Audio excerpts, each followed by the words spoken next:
¿Qué tal? ¿Cómo están? Bienvenidos, son las 8 de la mañana con un minuto. Gracias por acompañarnos. Estamos partiendo esta edición Agenda Económica AM en vivo, por supuesto, con la transmisión multiplataforma de CNN Chile. Si ustedes nos están viendo en televisión, pueden después seguirnos a través de nuestra transmisión en YouTube, en nuestra aplicación de CNN Chile y en nuestra cuenta en X. Estamos ahí donde ustedes necesitan seguir la información del día en materia económica, de negocios y de lo que tiene que ver con los mercados. Y precisamente con esto, con lo que está ocurriendo en los mercados, comenzamos esta edición de Agenda Económica AM revisando los indicadores del día que ya vamos a desplegar en pantalla, contándoles primero respecto a lo que ha ocurrido a nivel local y con los mercados en Chile, en particular con la Bolsa de Comercio de Santiago, el IPSA, el indicador selectivo de acciones, que ayer tuvo un rendimiento negativo, 0,46% de caída para el indicador bursátil local, 0,11% digo, el retroceso entonces para el índice que reúne a las acciones más importantes de la Bolsa de Comercio de Santiago.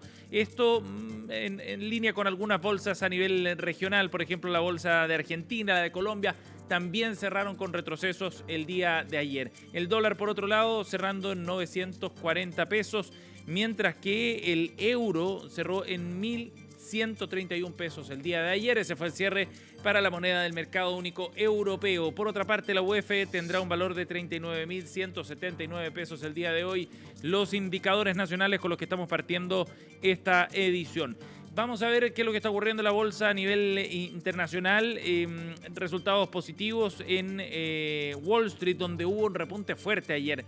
Fíjense que el indicador del Standard & Poor's tuvo una subida de más de 2%, el Dow Jones subiendo más de 1,7% y el Nasdaq más de 2,39% en el mercado internacional.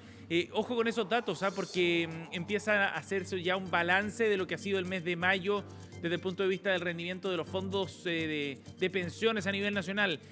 Datos de CIEDES muestran que CIEDES es un centro de estudios en materia de seguridad social y muestran que el fondo A y B, por ejemplo, están cerrando con ganancias este mes de mayo en el promedio del sistema. Depende, por supuesto, del resultado individual de cada AFP, mientras que hay resultado negativo en los fondos más conservadores, el fondo D y el fondo E. Todavía quedan algunos días para cerrar el mes, pero ya se puede hacer una aproximación a la tendencia que han tenido los fondos previsionales durante este mes. Por otro lado, los commodities ahora, las materias primas subiendo, $4.75 para el precio del cobre, nuestro principal producto de exportación. El petróleo subiendo por sobre los 61,50. También se ven subidas fuertes en el gas natural, en el oro, en la plata, parte de los datos con los que estamos comenzando esta edición de Agenda Económica AM. Vamos a ver ahora los titulares de la prensa escrita a nivel nacional e internacional. Echamos un vistazo a los temas más importantes a través de estas portadas. 8 de la mañana con 4 minutos. Vamos de inmediato a Pulso, la portada con la que comenzamos esta edición. Hay un tema que se repite, por supuesto, y no solo en los medios económicos y financieros, sino también en la prensa escrita a nivel nacional en general. El caso de licencias médicas. A propósito de este tema, las ISAPRES han postulado crear un organismo independiente para su control y financiamiento. Es el tema central que trae el diario Pulso, suplemento de La Tercera. Este es un tema muy relevante porque es la gran discusión que viene tras el informe entregado por Contraloría que reveló el abuso en el uso de licencias médicas por parte de más de 25.000 funcionarios públicos. Por el lado administrativo vienen sumarios, investigaciones, eventuales sanciones en contra de ellos, pero la discusión más grande, la mayor, tiene que ver con el nuevo sistema que va a surgir probablemente para la gestión y la fiscalización de estas licencias médicas. ¿Y qué proponen las ISAPRES en particular? Crear un órgano independiente y técnico encargado del control y financiamiento de las licencias médicas. Reflotaron esta propuesta que se escucha desde hace un tiempo en la industria, dice la nota de Pulso, y también entre los técnicos. Este organismo se encargaría de la administración, del financiamiento y también del control de las licencias, de todo el sistema, no solo de ISAPRES, señaló el presidente del gremio, luego del informe de Contraloría. Bien importante eso entonces, lo que significa esta propuesta y adelantar así el debate que viene en materia legislativa probablemente. Otro de los titulares, lo destaca también el diario Pulso, la mayoría de altos ejecutivos cree que la relación entre Chile y Estados Unidos seguirá siendo positiva pese a la guerra comercial, lo destaca el diario Pulso en su portada. Bien, nos vamos a otro de los titulares. Revisamos a esta hora entonces lo que trae para el día de hoy el diario financiero, y ya lo tenemos ahí en pantalla.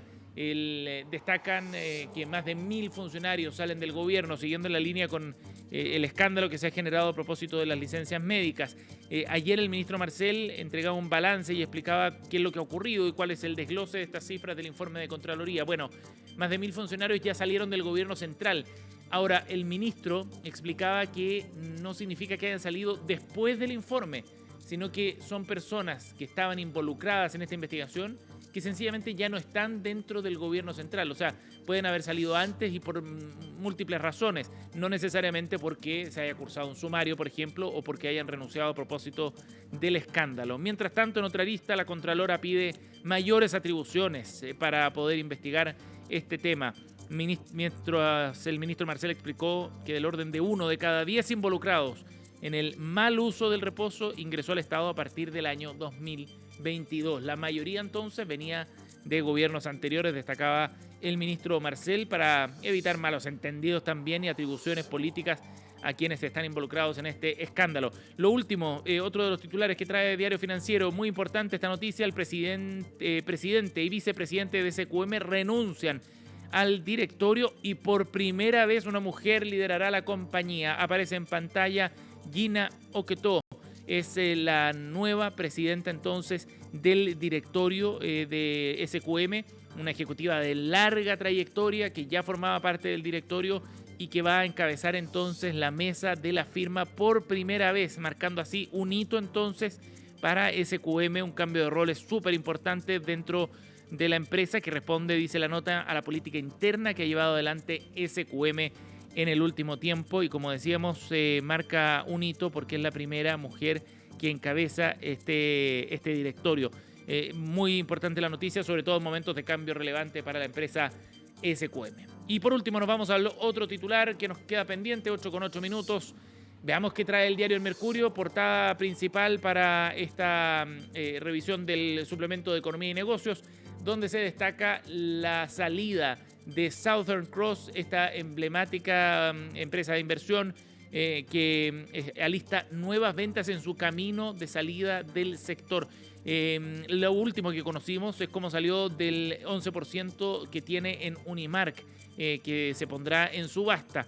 Pero ha habido otras movidas también. Ya había vendido su negocio de distribución de combustibles, por ejemplo, a la Saudi Aramco, entre otros movimientos, y así lo destaca el diario El Mercurio, la revisión de portadas de esta mañana. Bien, nos vamos entonces a revisar los temas más importantes del día. El caso de licencias médicas, el uso fraudulento de este tipo de documentos revelado por Contraloría la semana pasada, ha sido el tema más importante de esta semana, sin duda. Y ayer hubo varios hitos. Uno en el Congreso por el lado de la exposición que hizo Dorothy Pérez, la Contralora, quien entregó más antecedentes sobre este informe y también entregaba algunas líneas de trabajo hacia adelante. Ya vamos a escucharla a Dorothy Pérez. Pero también el ministro de Hacienda hizo su propio balance. Este es un tema fundamental para el gobierno y ha puesto mucho énfasis en esto el ministro de Hacienda por la cantidad de recursos que se gastan o se malgastan en licencias médicas que no se justifican o que están siendo mal utilizadas o que son derechamente fraudulentas. Por eso el énfasis que ha puesto el ministro de Hacienda, quien ayer entregaba varios detalles bien importantes respecto, por ejemplo, al desglose de los funcionarios públicos que están involucrados en esta investigación y a qué tipo de repartición pertenecía a cada uno de los más de 25.000 funcionarios que están siendo investigados. El 60% de ellos corresponde a municipios y a corporaciones u otras entidades municipales. El 36% corresponde al gobierno central, ahí estamos hablando de ministerios y otros servicios, y un 4% a universidades, empresas públicas o gobiernos regionales. Ese era el desglose de los 100% de los funcionarios investigados en este informe. Anunciado además el ministro que ya se ha iniciado más de 6.500 sumarios iniciados en el gobierno central. Eso es lo que se ha llevado a la fecha entonces, y 1.120 funcionarios ya han salido del gobierno, destacaba el ministro de Hacienda, quien estuvo en este punto de prensa acompañado de Javiera Martínez, la directora de presupuesto. Vamos a escuchar qué dijo el ministro Marcel ayer sobre este tema.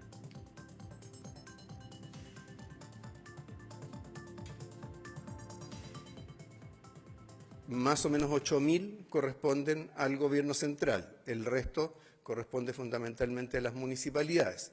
Nosotros reportamos respecto del gobierno central y de esos cerca de 8.000 hay 6.600 a los cuales ya se les ha iniciado sumario como parte en respuesta al informe de la Contraloría y a las instrucciones que se dieron desde el Ministerio de Interior y del Ministerio de Hacienda. La cifra de las personas que han dejado la administración a la fecha de hoy, habiendo incurrido en alguna de estas prácticas, son 1.102. Ahí está entonces la visión del ministro de Hacienda, preocupado por supuesto por este tema, por el gasto que significa y el perjuicio fiscal que bordearía los 300 millones de dólares asociados a este mal uso de los recursos públicos. Todos los ministerios, además, confirmaba el ministro, ya han comenzado los sumarios correspondientes que eventualmente podrían determinar con la salida de estos funcionarios o con la restitución también de los fondos mal utilizados. En el Congreso, por otra parte, hubo reacciones también porque también se están adoptando medidas para investigar el tema. Vamos a escuchar a José Miguel Castro, presidente de la Cámara de Diputados.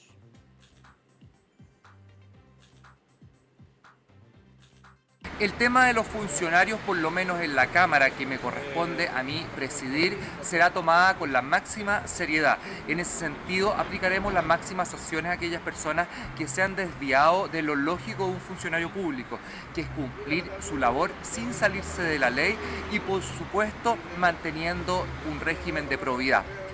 Nosotros hemos dado un máximo de plazo para hacer todas estas investigaciones de aproximadamente 3 meses con todos los sumarios. Y si hay temas que tengamos que enviar a la Fiscalía, así lo vamos a hacer. También en el Congreso, la Cámara de Diputados y el Senado están realizando sus propias investigaciones, lo que ha ido generando cierta tensión en todo caso, porque muchos funcionarios públicos han planteado que se está abriendo una suerte de casa de brujas. Ya vamos a escuchar esas reacciones. Pero antes de eso, veamos qué ocurrió en la Cámara Alta. La senadora Yasna Proboste también se refirió a las investigaciones que derivan de esta indagatoria de Contraloría. Nosotros, como un órgano autónomo, también hemos tomado la decisión, al igual que lo hizo el Poder Judicial, de hacer una investigación inclusive con más extensa que la que realizó la Contraloría desde el punto de vista de los años que se investiga. Nosotros vamos a hacer una investigación respecto de 5 años, la Contraloría lo hizo de 3 años, y le hemos entregado todo el apoyo y el respaldo al presidente de la corporación para que pueda llevar adelante esta investigación que involucra no solo a los funcionarios del Senado, sino también a los propios funcionarios de los distintos parlamentarios. Pero mire, a nosotros lo que nos parece también igualmente relevante no es solo escandalizarnos cuando una situación se da a conocer después de un informe del organismo Contralor, sino que este gobierno pueda actuar oportunamente y pueda mejorar la gestión. Claro, y lo que viene ahora es toda esa discusión respecto a la implementación de nuevas medidas. Por ejemplo, la Contraloría ya ha anunciado que esta investigación y el cruce de datos que originó el informe se va a hacer de manera sistemática, todos los años. Pero se plantea también la necesidad de indagar otros temas, las relaciones de doble empleador, por ejemplo, o bien si es que teniendo licencias médicas algunos funcionarios viajaron dentro de Chile, son asuntos que también comenzarán a indagarse de acuerdo a lo que adelantaba ayer Dorothy Pérez. Ha habido algunas reacciones distintas en todo caso, ya les contábamos funcionarios públicos que acusan casa de brujas. Vamos a escuchar al respecto a Bastián Espinosa, presidente de los funcionarios y trabajadores parlamentarios, a continuación. No tenemos ni tratamiento privilegiado ni nada por el estilo. De hecho, los funcionarios de trabajadores parlamentarios son funcionarios bastante precarizados. Y ustedes lo pueden revisar en la misma página de la Cámara de Diputados, donde van a encontrar funcionarios que ganan menos del mínimo. Entonces, nosotros tampoco somos funcionarios públicos y eso es muy necesario dejarlo claro. Es una nebulosa donde no hay claridad de si somos funcionarios públicos o somos funcionarios por Código del Trabajo. La Dirección del Trabajo nos dice que somos funcionarios públicos, el Congreso Nacional nos dice que somos funcionarios Código del Trabajo. Yo creo que si se quiere investigar también hay que tomar posturas claras en torno a lo que somos. Nosotros estamos completamente llanos a que se investigue. 8:15, nos vamos a ir a otro tema rápidamente porque la próxima semana se desarrolla una nueva versión de estos eventos especiales del comercio electrónico. Hablamos de un Cyber Day en esta edición invernal o otoño-invierno para otro quiebre de temporada entonces en materia de ventas del comercio electrónico, en uno que espera batir nuevamente récords después de un año 2024 que tuvo eventos de esta naturaleza donde se registraron ventas por más de 500 millones de dólares, algo similar a lo que se espera para esta edición 2025 con más de 700 marcas que han adherido ya a este evento de comercio electrónico que se ha transformado en un hito bien relevante porque de alguna manera permite fortalecer los canales de venta digitales que han ido creciendo de manera bien sostenida después de la pandemia, pero que por otro lado también entregan a los consumidores momento de oferta para estoquearse con algunos productos o servicios con importantes descuentos. Ayer fue el lanzamiento de este evento 2025 y el gerente general de la Cámara de Comercio de Santiago, Carlos Zulet, se refirió a las características que tiene este año. Este año estamos de nuevo en cifras de crecimiento de 2 dígitos, lo que genera mucha expectación, mucho buen ambiente.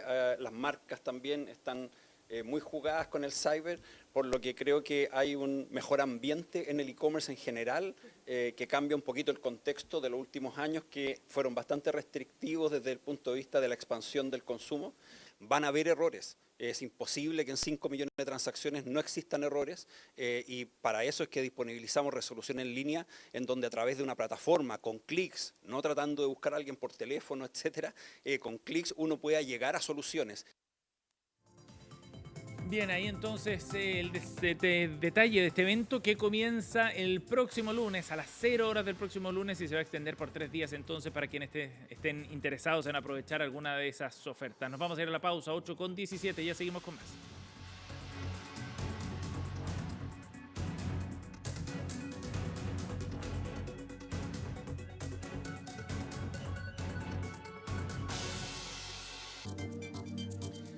Bien, son las 8:22 y vamos a seguir con otros temas para revisar detalles de lo que ha informado ayer la Corte Suprema en relación a un caso de investigación de competencia en el mercado de la transmisión del fútbol en particular que generó noticia ayer. Vamos a ir a nuestro sitio web, cnnchile.com.